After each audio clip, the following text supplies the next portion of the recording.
नहीं पड़ती। कैसीनो के कारोबार की एकमात्र लिस्टेड कंपनी है। गोवा और सिक्किम में कंपनी के कैसीनो हैं, ऑनलाइन पोकर साइट्स भी चलाती हैं, और अब 2020 में, अब तो क्या लंबा समय हो गया, 2020 में नेपाल में भी एक कैसीनो खोला है डेल्टा कॉर्प ने। आइए नतीजों पर बातचीत करने के लिए हमारे साथ कार्यक्रम में शामिल हो रहे हैं कंपनी के ग्रुप के सीएफओ हार्दिक डेवर साहब। हार्दिक जी, बहुत बहुत स्वागत है, धन्यवाद आपका। पिछली बार मुलाकात हुई थी तब आपने कहा था कि ये तिमाही बड़ी जबरदस्त जा रही है, और मैंने पूछा भी था कि क्या इस तिमाही में नतीजे अब तक के सबसे बेहतरीन रह सकते थे। आपने इशारा कर दिया था। वाकई में रिजल्ट्स बेहद दमदार आए। क्या ये अब तक के सबसे बेस्ट रिजल्ट है किसी एक क्वार्टर के डेल्टा कॉर्प के लिए सर? अनिल जी, बहुत बहुत धन्यवाद मुझे फिर से आमंत्रित करने के लिए। और आप जब पूछते हैं तो मुझे कुछ ना कुछ अंदाजा और सच अंदाजा देना पड़ता है, तो मैं इसीलिए आपको हिंट तो दे ही दिया था जी। हाँ, मैं बहुत ही खुशी व्यक्त करना चाहता हूं और बहुत ही खुशी और आनंद के साथ ये बताना चाहता हूं कि ये अब तक के सबसे बेहतरीन नतीजे हैं। लेकिन हमारा ये भी मानना है कि ये तो बस अब शुरुआत है। आगे देखिए, अगर भगवान ने चाहा और सारा वातावरण अगर सही रहा तो यहीं से बस आगे की ओर बढ़ेंगे। बहुत ही बढ़िया सर, क्या बात है। तो मतलब बेस्ट से भी बेटर होने की तैयारी हो सकती है या? अच्छा, उस पर मैं आता हूँ, नतीजे पर थोड़ा और विस्तार से बात करूंगा। लेकिन एक और इंटरेस्टिंग चीज जो मुझे दिख रही है और जिस पर मैं लगातार कई बार मैंने इस पर बात भी की, ऑनलाइन गेमिंग का आप आईपीओ लाने की तैयारी कर रहे हैं। जरा इसके बारे में बताएं, किस लेवल तक पहुंचा है आपका ये प्लान और कब तक इंप्लीमेंट करने की आपका इरादा है सर? तो जैसे कि हमने ये रेजोल्यूशन अभी बोर्ड मीटिंग में पास किया है, अब हम हमारे बैंकर्स और लॉयर्स और बाकी के जो इंटरमीडियरीज हैं, जैसे रजिस्ट्रार होता है, आरएनटी एजेंट होता है, वो सबको अपॉइंट करेंगे। हमारा बहुत ही प्रिलिमिनरी बातचीत हुआ था, जिससे हमको अंदाजा लगा कि ये एक सही दिशा और मार्ग है जिसको हम चुन सकते हैं, जिस पर काम करना चाहिए। इसी वजह से हमने ये रेजोल्यूशन लिया है और अब जाके काम शुरू करेंगे। मेरा ये भी मानना है कि ये जो पोकर का हमारा बिजनेस है वो एक बहुत ही पोटेंशियली हाई ग्रोथ बिजनेस हो सकता है। हमने देखा है कई कंपनियां हैं जो ये ऑनलाइन रियल मनी गेमिंग और ऑनलाइन गेमिंग में कार्यरत हैं अभी भी, और उनके वैल्यूएशंस तो काफी लोग, कुछ एक कंपनियां लिस्टेड है जिनके वैल्यूएशंस तो पब्लिक डोमेन में है ही, और प्राइवेट मार्केट में भी हमने देखा है कि बहुत सी कंपनियां जैसे कि ड्रीम 11 है या एमपीएल है, जिनके भी वैल्यूएशन और उनमें जो निवेशक आए हैं वो बहुत ही तगड़े वैल्यूएशन के साथ आए हैं। तो हम बहुत ही बुलिश हैं, ये बोल सकते हैं, ये बिजनेस पे।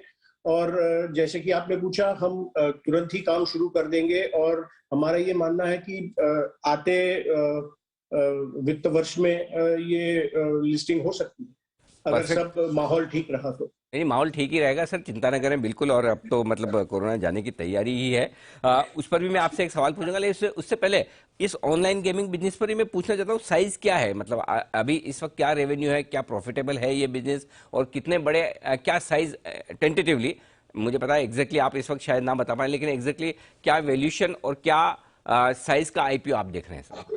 सो अनिल जी, पहले तो ये unlike most of the other जो ऑनलाइन बिजनेसेस है जहां पर काफी हद तक नुकसान में सब चल रहे हैं, हमारा ये प्रॉफिटेबल बिजनेस है, क्योंकि पोकर एक हमारा कैश काउ बिजनेस है। पोकर यहाँ से बहुत बड़ा हो सकता है, बहुत ग्रो हो सकता है, लेकिन पोकर एक बहुत ही नीश मार्केट है, और उसको मार्केट करने के लिए या उसको ग्रो करने के लिए हमको ऐसे प्लेटफॉर्म्स की जरूरत पड़ेगी जहां से हम ज्यादा से ज्यादा लोगों को इस पे आकर्षित कर सकें। तो इसी के मद्देनजर हमने अड्डा.गेम्स एक मल्टी गेमिंग प्लेटफॉर्म का भी लॉन्च किया हुआ है पिछले तिमाही में। यानी कि एक्टिवली लॉन्च किया, हमने लॉन्च किया था अप्रैल के महीने में, लेकिन ये बहुत ज्यादा एक्टिविटी इसमें पिछले तिमाही में हमने काम करना शुरू किया है। और उसका ट्रैक्शन जो है पिछले 9 महीने में हमने देखा है कि ये एक जरिया बन सकता है जिससे हम ज्यादा से ज्यादा लोगों को हमारे प्लेटफॉर्म पे अट्रैक्ट कर सकते हैं, और वहां से कुछ एक प्रतिशत को अगर हम पोकर पे डाइवर्ट कर सकते हैं, जो मैंने आपको पिछली बारी भी कहा था मेरे इंटरव्यू में आपके साथ, तो ये बहुत ही बड़ा हो सकता है। जहां तक के नंबर्स की बात है, 9 महीने के नंबर्स आपके सामने हैं। हमने 120 करोड़ का इस पे रेवेन्यू किया है, और सारे जो हमारे sales promotion marketing branding expenses हैं जो हमने बहुत ही ज्यादा बड़े स्तर पे पिछले 9 महीने में किए हैं, उसके बावजूद हम अभी ब्रेक इवन पोजीशन पे है। हमारा ये मानना है कि जैसे जैसे टॉप लाइन बढ़ता जाएगा, और मैंने अभी अभी अपनी बात में रखा था कि अगर एक सामान्य स्तर मान के चले जहां पर हमारे पास ये आईपीओ ना हो या ज्यादा एक्सेसिव फंडिंग अवेलेबिलिटी ना हो, तो भी हम हमारे जो रिन्यूड फोकस के साथ है, हम करीब करीब 25-30% की औसत से हम लोग ग्रो कर सकते हैं ऑन अ नॉर्मल बेसिस। हमारे पास जब ये आईपीओ का फंड आ जाएगा, which will be like a war chest जो हम कहते हैं, जिसको हम पूरी तरह से यूज करेंगे इसके मार्केटिंग, सेल्स प्रमोशन, ब्रांडिंग और ग्रोथ और कस्टमर एक्विजिशन को चलते। ये रहा हमारा मतलब ऑर्गेनिक वे। और ऑब्वियसली इनऑर्गेनिक ऑप्शंस और अपॉर्चुनिटीज भी हम लोग, because we will have enough money now for dedicatedly the online space, वो भी हम एक्सप्लोर करेंगे। तो दोनों को साथ अगर मिला लेते हैं, ऑर्गेनिक और इनऑर्गेनिक ग्रोथ को, तो ये एक्सपोनेंशियल ग्रोथ हम देख सकते हैं। बिल्कुल, तो दमदार ग्रोथ वाला ऑनलाइन गेमिंग बिजनेस, इस पर हार्दिक जी किसी और दिन मैं आपसे विस्तार से बातचीत भी करूंगा जब आप प्रोस्पेक्टस वगैरह फाइल करेंगे। लेकिन फिलहाल नतीजों पर फिर से लौटते हैं। नतीजे बेहद दमदार रहे हैं, फुटफॉल बढ़े हैं, प्राइसिंग बढ़ी है, दोनों का मिक्स है, जरा बताएं सर। देखिए, ऐसा है कि हमने पिछले बार भी बात कही थी कि एक revenge tourism, revenge travel, revenge सारा चीज है, पर मैं इसको रिवेंज नहीं बोलूंगा। मैं ये बोलूंगा कि लोगों को बाहर निकलना है, लोगों को ऑप्शंस और अपॉर्चुनिटीज चाहिए। अब हर कोई मालदीव्स नहीं जाता, हर कोई सिंगापुर तो खैर जा नहीं सकते, हांगकांग जा नहीं सकते, तो अब कहाँ जाएंगे? तो गोवा एक ऑटोमेटिकली नेचुरल चॉइस हो जाता है, तो that makes it more attractive. Footfalls have been very consistent. मैं ये बोलूंगा ज्यादा मतलब क्योंकि कोविड के रिस्ट्रिक्शंस भी अभी आना शुरू हो गए हैं, तो फुटफॉल्स का ग्रोथ तो है। उसके साथ आई थिंक स्पेंडिंग पावर भी लोगों की है, क्योंकि अब लोग जैसे आपने देखा होगा डोमेस्टिक टूरिज्म पे ज्यादा खर्चा हो रहा है, तो स्पेंडिंग पावर भी बढ़ी है।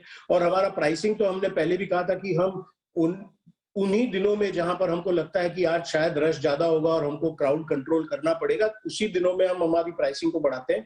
बाकी हमने प्राइस पॉइंट्स अभी तक एंट्री लेवल पे बढ़ाए नहीं है। तो I think it's a mix of both visitations और स्पेंडिंग पावर पुट टुगेदर, ये हम ग्रोथ देख रहे हैं, that is why you are seeing this exponential jump. और ये हमारा मानना है कि अगले कुछ महीनों तक, तिमाहियों तक चल सकता है, गिवन द फैक्ट कि इंटरनेशनल ट्रैवल अभी काफी कम होने वाला है from a tourist perspective. Business travel शायद हो जाए शुरू एक बारी, क्योंकि वो तो जरूरत होगा, लोगों को जाना पड़ेगा, लेकिन शायद टूरिज्म और from tourism perspective overseas travel कम हो। उसका जो फायदा है वो गोवा को होगा, और उसकी वजह से हमको भी ज्यादा फायदा होने की संभावना है। और इसके दूसरा, मैं मतलब हालांकि हमारे गेमिंग नंबर्स आर सुपर्ब, और लेकिन अगर आप हमारे हॉस्पिटैलिटी नंबर्स भी देखें, तो ये जो तिमाही रही है वो हमारे हॉस्पिटैलिटी नंबर्स में भी बहुत ही बढ़िया नतीजे आए हैं। चाहे वो हमारा दमन का होटल हो, चाहे वो हमारा गोवा का होटल हो, वहां पर भी हमारे जो नंबर्स आए हैं वो बहुत ही बढ़िया है। और मुझे एक और बात अनिल जी यहाँ पर बतानी थी कि नतीजे जो आप देख रहे हैं, जिसमें 107 करोड़ का हमारा एबिटा है और 70 करोड़ का प्रॉफिट है, ये जो नंबर्स हैं उसमें करीब करीब 90 से 95 करोड़ के एक्सपेंस है जो हमने प्रोवाइड की हुई है पिछले 2 सालों में, लेकिन वो एक्चुअली पे हुआ नहीं है, which is against our licence fees. जो गवर्नमेंट ऑफ गोवा में जितना समय कसिनोज बंद रहे थे, वहां पर हमने लाइसेंस फी भरी नहीं है और गोवा गवर्नमेंट ने मांगी भी नहीं है। ओके। तो अगर गोवा गवर्नमेंट ये नतीजा देती है कि ये पेएबल नहीं होगी, तो ये पूरा का पूरा 95 करोड़ जो है वो राइट बैक हो जाएगा, जिससे प्रॉफिटेबिलिटी और बढ़ सकती है।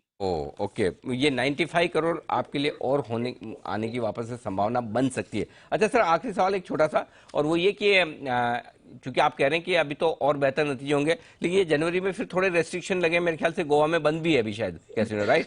तो कुछ खास फर्क पड़ेगा?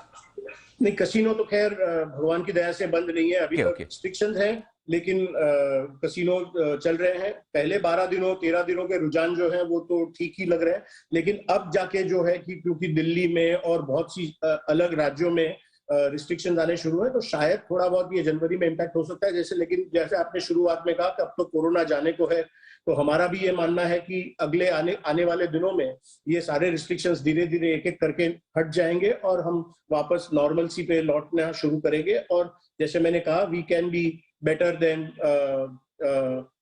इन terms of numbers and results going forward. ठीक बात है। तो ये है आपके लिए पूरा का पूरा एक्शन, डेल्टा कॉप के शानदार नतीजे और बेहतरीन आउटलुक। बहुत बहुत धन्यवाद हार्दिक जी हमारे लिए वक्त निकालने के लिए और साथ ही साथ हमारे दर्शकों से बातचीत करने के लिए। बाजार